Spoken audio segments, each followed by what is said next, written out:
ছোটু কিন্তু অনেকটাই বলতে গেলে ভালো হয়ে উঠছে, মানে আজকে হাঁটাচলা করেছে, নিজে একটু করে দুধ খেয়েছে। আর ওষুধ প্রত্যেক দিনই চলছে, প্রত্যেক দিনই মানে 3 বেলা ওষুধ চলছে। আর খাওয়ারের জন্য এটা হয়নি, অত্যাধিক গরমের জন্য হয়েছে। আর খাবার আমি খুব ওর খাচ্ছে না, তাই শুধু দুধই দিচ্ছি এখন কোনো কিছু মাংস টাংস এসব দিচ্ছি না। আর তোমাদেরকে অনেক অনেক ধন্যবাদ যে আমার কাজু ছোটুর সঙ্গে তোমরা আছো, এত এত ভালোবাসা দিয়েছো, তোমরা পাশে আছো, সাথে আছো, এটা দেখে আমার খুব ভালো লেগেছে। আর কেউ কেউ হয়তো সত্যি বলছি, এত আশীর্বাদ পেলে এরা আবার ভালো হয়ে উঠবে না, তাই কখনো হয়?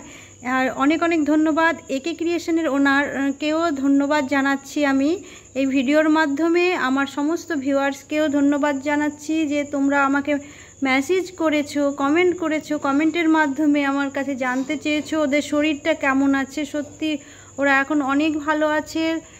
আর দেখতেই পাচ্ছ আমি প্রত্যেক দিনের ভিডিও প্রত্যেক দিন দিই।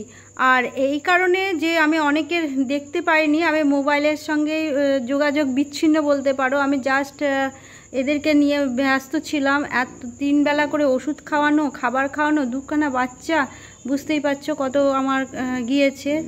এই যে আর শুধু আদুরে বাচ্চা এটা, কিন্তু এটা আর ওরা তো অসুস্থ মানে আগে থেকেই অসুস্থ বাচ্চা। ওরা কিন্তু 8-10টা কুকুরের মতো না যে ওরা যে ভালো ডগি, সেরকম কিন্তু আমি ওদেরকে অ্যাডপ্ট করিনি। আমি ওদের অসুস্থ অবস্থায় এনেছি, ওই জন্য একটুতেই ওরা এরকম হয়ে যায়। আমার তো প্রতি মাসে ওদের ওষুধ এনে রাখতেই হয়।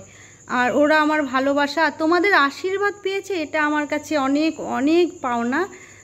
এভাবে আমার সাথে থেকো বন্ধুরা। আর আমার তো খুব ভালো লাগছে যে কাজুর একটু শরীরটা খারাপ হয়েছে, কিন্তু ছোটু এখন হাঁটাহাঁটি করছে।